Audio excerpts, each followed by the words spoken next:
The book I read was Quiet Strange by Tony Dungy. It starts off that he grew up in Michigan. His parents were both teachers and they were both Christians.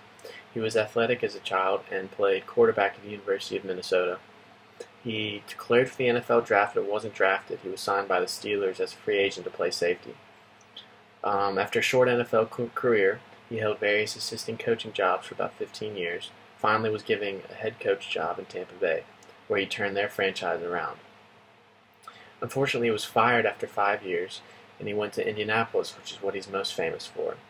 In 2006, his son committed suicide, and he talks about what a terrible situation that was. The very next year, however, the Colts won the Super Bowl, and he was the first ever African-American coach to win a Super Bowl.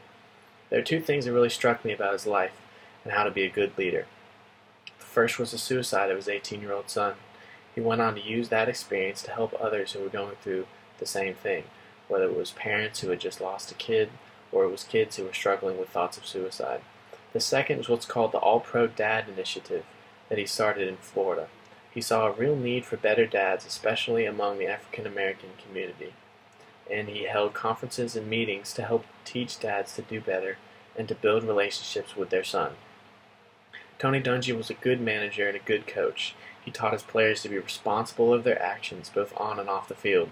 There's a famous quote by him talking about how football is just a game.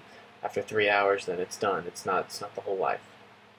There's one key example of a bad manager in this book. It's when Tony Dungy was the defensive coordinator for the Vikings. They had just come off a really good year, and there were many head coaching opportunities open at the end of that year, but no one offered him a spot.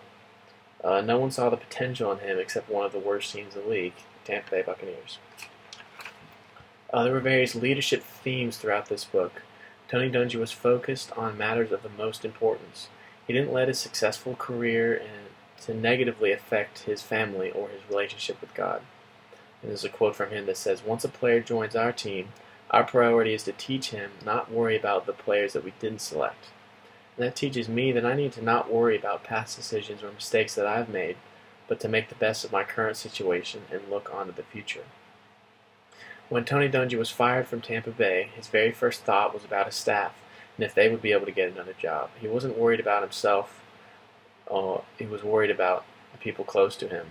And I can learn to think more about others than about myself and help them when they're in trouble instead of focusing on myself.